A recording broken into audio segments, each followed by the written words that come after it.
I have been making games for 1 year now and I have learned a lot.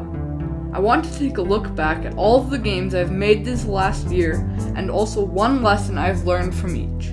I am Bbomb and let's take a look at 11 game dev lessons I've learned from 1 year of game dev. It all begins with a little project called Shark Tank. I created this project a couple of years ago with no experience and some YouTube tutorials. I made this and really enjoyed the experience of making it. I made this game on an old laptop that didn't run Unity too well, and it was so slow I had to abandon game development for a couple of years. When making Shark Tank, I learned that game dev isn't as hard as you might expect. From outside the world of game dev, making games appears such a daunting task. But if you buckle down, watch some tutorials, and really want to make a game, you can do it. It just takes some time.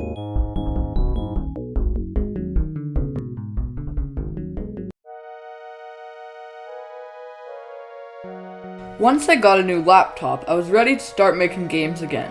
This time, rather than watch YouTube tutorials, I purchased a book with all of the information I would need to make a simple game in Unity. This book included so much information about scripting and making games, and the things I learned from it were invaluable for starting my game dev journey. Because of this book, I created a nice game and learned a whole lot. The lesson I learned from Jake and the Mysterious Planet is that game development is all about learning new things.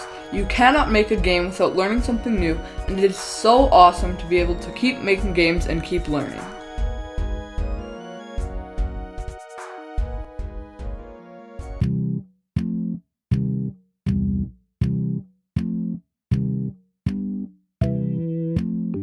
Ballon Boy was my first game jam game, and it was very fun to make. It was my first game that I didn't have a tutorial for. I came up with the idea and executed it by myself, although I would need to do a quick Google search occasionally.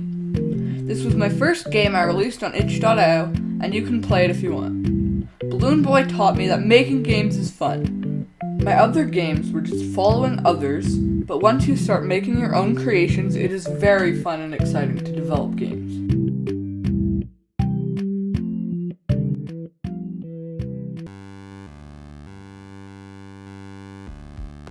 A game with no name is a huge game.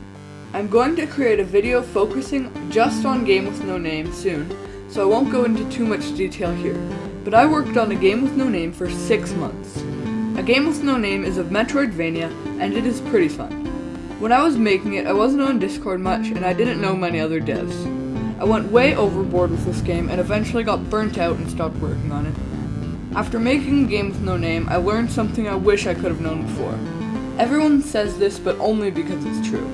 Don't make enormous games when just starting out. I could have learned so much more by making lots of smaller projects rather than just one enormous one. I made something that I'm proud of with a Game with No Name. I just wish I could have all of that time back.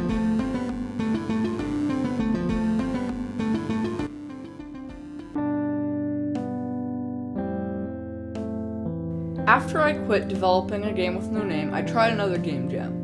Nyctophobia was my first game that I made a devlog for, and it started me out on my YouTube journey. The devlog was really bad. Transform positions, so I could test what position the player was in and move him to a different position from each position. But I learned from it. Besides, this is about game dev, not YouTube. Nyctophobia was an alright game and actually won the game jam.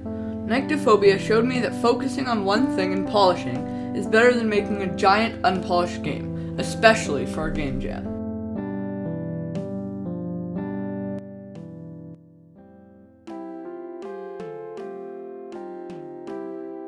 Fling Shot is my best game. It's as simple as that. I have the whole Fling Shot journey documented on my channel, and it is such a great game. It's simple, intricate, fun, and awesome. I love developing Fling Shot with my growing community, and I had so much fun seeing other people speedrun it and enjoy it. Fling Shot taught me a very important lesson. Listen to people's feedback. It is so important to get feedback from others and listen to what they have to say. Without my community's feedback, I could not have made Fling Shot such a great game. Thanks to everyone who helped me develop Fling Shot, you guys are the best. Even if you don't have a community or you're just starting out, there are so many people who would love to help you and play your game. Personally, Discord helped me find these people, but friends and family are great sources of feedback as well.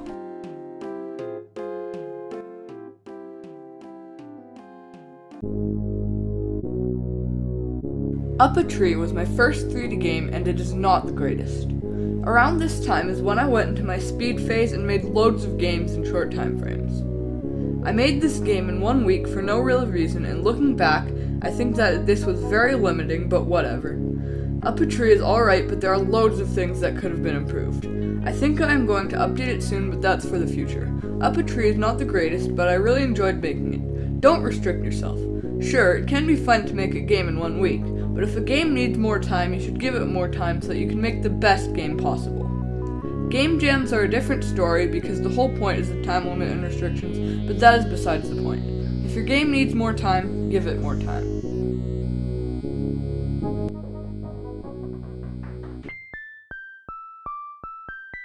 Lilypad Pursuit is the game I made for the Blackthorn Pod Game Jam.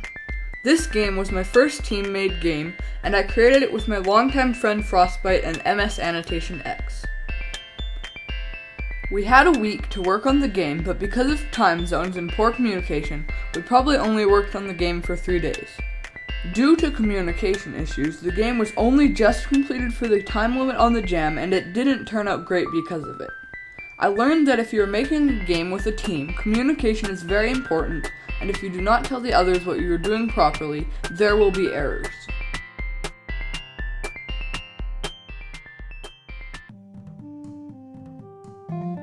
Dodge is a game I made in 1 hour and it is pretty good. It was a very fun speedrunning challenge to make it, and the controls are very simple. I don't have much to say about Dodge, but I learned that you can be very productive in 1 hour if you focus.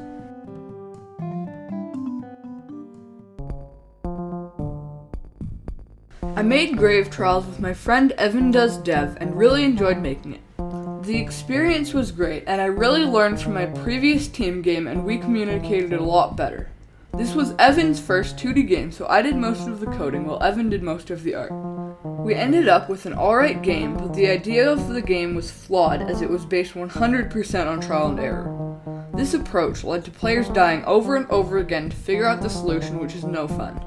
Making the game was fun, but the game itself was lacking. I learned that the player should be able to intuitively play the game and know how to do things based on intuition and not trial and error.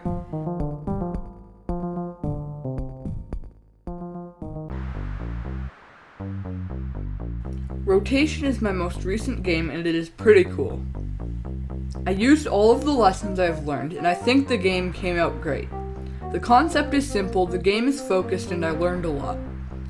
The game is easy enough for everyone to play and enjoy, and it is incredibly polished.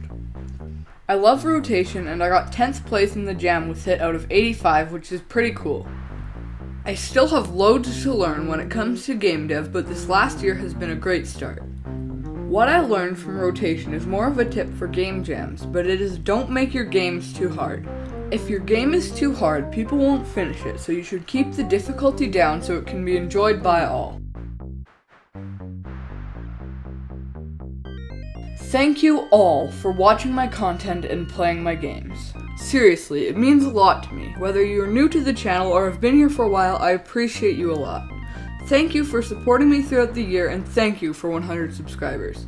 To celebrate 100 subs, I will be doing a 100 subscriber Q&A, so please ask your questions in the comment section. I have learned so much in my year of developing games, and I hope you will join me continuing my game dev journey far into the future. Thank you for watching.